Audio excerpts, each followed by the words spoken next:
আসসালামু আলাইকুম, welcome to গ্রামের রান্নাবান্না। আজকের রেসিপি আলু দিয়ে চীনা হাঁসের মাংস। তো দেখুন মাংসটা কতটা সুন্দর হয়েছে এবং কতটা লোভনীয় হয়েছে। চাইলে আপনারাও বানিয়ে ফেলতে পারেন এরকম মজাদার ও টেস্টিফুল মাংস। আমার এই রেসিপিটা একবার আপনারা বানিয়ে দেখতে পারেন কতটা মজাদার হয় এবং কতটা ইয়ামি হয়। আমি আপনাদেরকে যে আমার দেবরের পাত থেকে নিয়ে যে একটা মাংস দেখিয়ে দিচ্ছি, মাংসটা কতটা সফট হয়েছে। আর আপনারা অবশ্যই জানেন মাংস যত সফট হবে রান্না খেতে ততই মজা হবে। এই যে দেখুন এই হাঁসটা আমরা জবাই করে নিয়েছি, আর দেখুন পাশের অপর হাঁসটা কতটা মায়া করতেছে এই হাঁসটার জন্য। চলুন এখন আমরা মূল রেসিপিতে যাই। তো এখানে আমি মাংসগুলোকে ভালো করে কেটে বেছে নিয়েছি। অনেকগুলো ছোট ছোট পশম ছিল, ওইগুলা ভালো করে বাছা যায়নি, তার জন্য সিদ্ধ হওয়ার পর আমি ছিলে নিয়েছিলাম। এটা আপনার কোনো কিছু মনে করেন না। তো দেখুন এখন আমি এক একে সব মশলা দিয়ে দিচ্ছি।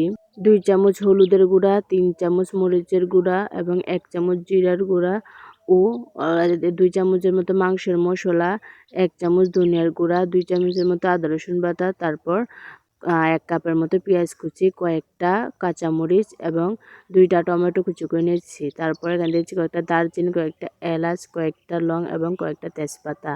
দেওয়ার পর এখানে আমি তেল দিয়ে দিব। আর আমার হাতে একটু সমস্যা, তার জন্য কিন্তু আমি সব কিছু বাম হাতে দিচ্ছি। আর এই যে ম্যারিনেটটা আমার শাশুড়ি করে নিচ্ছে। আমি সব মশলা এখানে দিয়ে দিয়েছি। এখন আমার শাশুড়ি ভালো করে সুন্দর করে হাঁসটাকে মেখে নিয়েছে। মেখে কিছুক্ষণের জন্য রেস্টে রেখে দিয়েছি। কিছুক্ষণ রেস্টে রেখে দেওয়ার পর এখানে আমি লবণ দিয়ে দিব।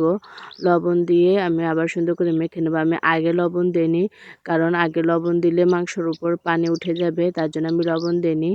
মাংসটা ভালো করে ম্যারিনেট করে রেখে দিয়েছিলাম। তো এখন লবণ দিয়ে আর একটু ম্যারিনেট করে রেখে এখানে একটা কড়াই বসিয়ে দিয়েছি। কড়াইতে আমি অল্প পরিমাণ তেল দিয়েছি। এখানে বেশি তেল দেবো না, কারণ হাঁসের থেকে এমনি প্রচুর পরিমাণে তেল ওঠে।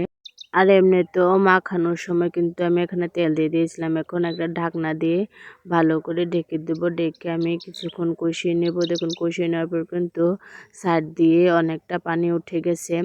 আর রান্নাটা কিন্তু আমার শাশুড়ি করতেছে, কারণ আমার হাতে সমস্যা, আমার হাত একটু সমস্যা হয়েছে, তার জন্য আমার হাতে ব্যান্ডেজ করা, আমি করতে পারতেছি না, আমার শাশুড়ি করতেছে, আমি সব কিছু দেখিয়ে দিচ্ছি।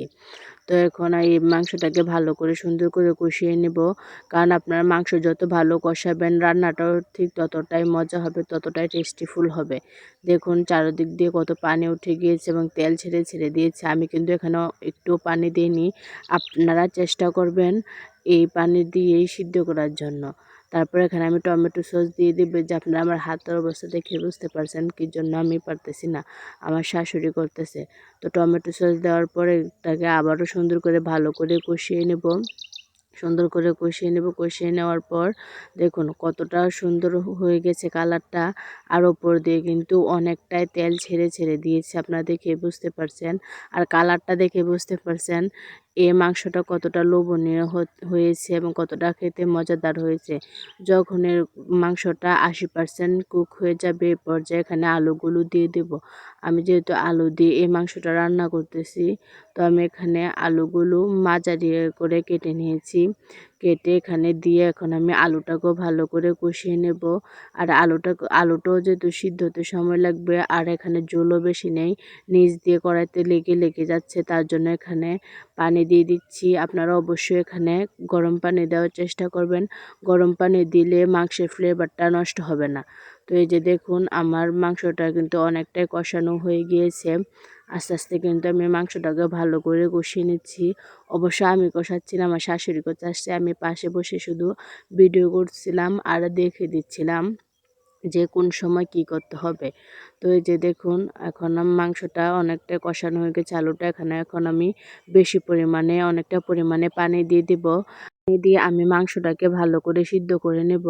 আর আপনারা হাঁসের মাংস যত সিদ্ধ করবেন ততটাই মজা হবে এবং ততটাই টেস্টি হবে।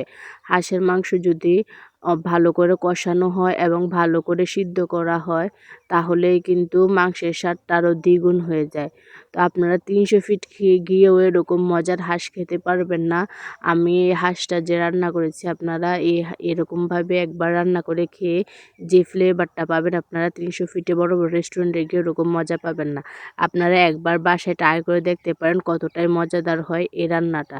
শুধু আমার এই যে আমি যেভাবে রান্নাটা করেছি ঠিক এই টিপসগুলো ফলো করে আপনারা রান্নাটা করবেন, দেখবেন অনেকটাই মজা হয়েছে। এই যে দেখুন আমি এখানে এই পর্যায়ে মাংসটা হয়ে গেছে, আমি উঠিয়ে নেব। দেখুন মাংসটা কতটা সুন্দর হয়েছে, কতটা কালারফুল হয়েছে। আর আমি আমার দেবরকে দিয়ে দিচ্ছি, ও দেখুন ভেঙে দেখিয়ে দিচ্ছে মাংসটা কতটা সফট হয়েছে এবং কতটা জুসিনেস হয়েছে। তো আমার ভিডিওগুলো যদি ভালো লেগে থাকে তাহলে সাবস্ক্রাইব করে আমার পাশেই থাকবেন। তাহলে এরকম আরও নতুন নতুন ভিডিও আপনাদেরকে আমি উপহার দিতে পারবো, যদি আমার চ্যানেলটাকে সাবস্ক্রাইব করে আপনারা রাখেন। তো আল্লাহ হাফিজ।